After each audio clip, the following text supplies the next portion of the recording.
what I would say, just on the surface, she's running against an absolutely putrid Democrat, Adam Smith. At the same time, she is running as an independent. A state like Washington is actually probably as good an option because it's a jungle primary state. And if she has enough grassroots and financial support, she can definitely make an impact. So I think that, Kshama obviously has an important voice in the left populist movement. So I do expect her to get some traction. But I just think a lot of us are, looking at electoral politics as it's not going to be what changes the game. I think getting somebody elected that isn't part of the two-party system, and Kshama would certainly fit into that category, I think would be tremendously beneficial. And I do believe that if Kshama were to get to Congress, that she would use that platform in the best way possible. I think she would treat it as a 2-year opportunity to bring as much attention to what's going on and how change needs to be made as anybody possibly could. And so, Godspeed to her. I think she'll do good. I anticipate that there's going to be a lot of bumps in the road. Adam Smith is going to get a lot of money, a lot of corporate dollars, a lot of AIPAC money. And if you just look at her statement, it is pretty decent, just in terms of, what her fight is and what she intends to do. You gotta give credit where credit's due for not mincing any words. Colin, if you want to grab Kshama's tweet, I'll pull it up. I might as well. We're talking about it now, so I'll just cover it. We'll see what happens as we go forward. But I do think that since so many of us have looked at the electoral politics pathway as not being one that is necessarily going to bring us any semblance of a real fundamental change within the system, it all depends on who you send to Capitol Hill. I'll see. And so we'll see. We'll see what happens. Kshama Sawant officially announced her candidacy for the United States Congress earlier today. She is running against Adam Smith, who I believe is that district? What district is that? Is it 6? So if somebody wants to point that out, I would definitely appreciate that. So earlier today, Kshama Sawant says, I announced my working class, anti-war, anti-genocide campaign for the U.S. Congress to defeat warmongering Democratic Congressman Adam Smith. At this point, you don't even really need to mention that he's a Democrat because they're all the same. They're all warmongers. They all get in line. If they're taking that corporate special interest money, why would they change? In this case, doesn't seem like they would. Our demands: end the genocide in Gaza. That seems like an easy one to me. No military aid, no occupation. Free health care for all. Tax the rich. We need rent control. Certainly. Make corporate landlords pay. And remember, there is a difference between regular industrial, entrepreneurial landlords and corporate landlords. Landlords that own 25,000 doors. That's a thing. Join us, join our fight, KshamaSawant.org/donate. We need to build the strongest anti-war, anti-genocide campaign in the country to fight and defeat the rich, the warmongers, and both their parties. Key word here, both their parties. During my 10 years as the Socialist of Seattle City Council, we won historic victories: the first $15 an hour minimum wage in any major city, the Amazon tax, and historic renters' rights. My office went to war for working people, not corporate interests. That is definitely true. And thank you, David Hunter. This is for Congressional District 9 in the state of Washington. Let's get organized to defeat warmongering Democratic Congressman Adam Smith and elect the socialist money can't buy to the U.S. Congress. Well, we retweeted that. We hope you guys will too. You make sure you get that message out there. I think it's very important. Well, I think Kshama is formidable for sure. I think she feels that this is just the next natural step. And yes, Ron, I do not think that they're related. Adam Smith is the purported founder of capitalism. And so Kshama does, as Sarah says, put her money where her mouth is and follows through with her promises. I agree. Northern Hillbilly is right. You can't vote your way out of tyranny. But I would like to believe that Kshama is that rare bird who would go to Capitol Hill and would fight for our rights in a way that would really fight for our rights. Unlike AOC, and unfortunately now unlike Bernie, she would take the gloves off. And to be honest, one of the reasons why I think Kshama could be very effective is because if you really think about it, she has one of the more recognizable platforms in politics. I mean, a lot of people are aware of who she is, and we know that name ID does matter. Adam Smith is not this, I mean, look, he's a total corporate whore, no two ways about it. And Travers is right. Kshama is what AOC was supposed to be. If there is a manifestation of a politician that is emblematic of what is really needed on Capitol Hill, Kshama Sawant is that person. So hopefully she catches some lightning in a bottle. And thank you very much, Joe. We really appreciate you being here. The kind words do matter. It does make a difference for sure. And again, guys, if you haven't hit that like button, please make sure that you do. Make sure you're subscribed. Make sure that you click the bell. As I said, we will be live on Thursday.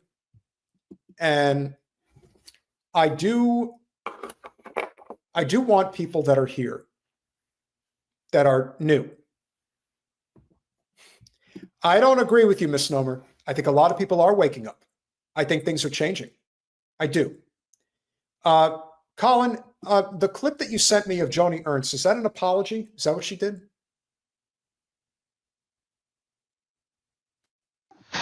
It's both her comment and her quote-unquote apology. Okay. So for those of you who obviously are paying attention, and Lord knows with somebody like Kshama Sawant running for Congress, who is going to run an unapologetic campaign for universal single-payer healthcare, period. When you get a clip like this from vomit-inducing Senator Joni Ernst from Iowa, and thank you very much, Big Dumb Animal. It always is appreciative to have you here. Yalabite, thank you for the $1.99. How can we deal with old man Michael Savage? I wouldn't worry too much about Michael Savage. I think he's still stuck in San Francisco complaining about gays. So let him, rot in his own little corner of hell. That's his problem. I wouldn't worry too much about Michael Savage. He used to be influential, no two ways about it, but not anymore. When you are arguing about illegals that are receiving Medicaid benefits. That's not true. So you lie. And this is the thing. Jen always says Zionists lie when their lips are moving. Does any politician not lie when their lips are moving? Because it sure as hell seems like this is the case. Space Orbison, I like your name, and we're very happy to have you here, brother. 1.4 million, 1.4, they are not eligible, so they will be coming off. So people are not, well, we all are going to die. Pretty cold. Hobby Horizons, thank you for being here. And everybody who is here is welcome. And that includes people, well, we don't really want Zionists here, but whatever. Whether you're a progressive lefty, a MAGA righty, and everything in between, minus the shit libs. But I don't think any shit libs like our channel, so not really worried about that. We are about economic, populist progressivism and some elements of libertarianism. But the labels are to be removed. And that in itself, I think, is the lesson here. And that's what we hope is the message that is conveyed. When somebody like Joni Ernst makes a statement effectively saying, well, you're all going to die, much like Alan Grayson, former congressman from Orlando, Florida, a long time ago, once said, we don't really reference Alan Grayson too much because he's another Zion Nazi, but he was right about one thing. The Republican Party's modus operandi when it comes to healthcare is simply don't get sick, and if you do, die quickly because we don't want to pay for it. And so when Joni Ernst is talking about, well, are we going to cut Medicaid? Yeah, you're going to die anyway, so who cares? Maybe this will help you die quicker. She's a pretty soulless fuck to begin with, so I can't say I'm surprised. But there's more. For heaven's sakes, folks. Hello, everyone. I would like to take this opportunity to sincerely apologize for a statement that I made yesterday at my town hall. I was in the process of answering a question that had been asked by an audience member when a woman who was extremely distraught screamed out from the back corner of the auditorium, "People are going to die." And I made an incorrect assumption that everyone in the auditorium understood that, yes, we are all going to perish from this earth.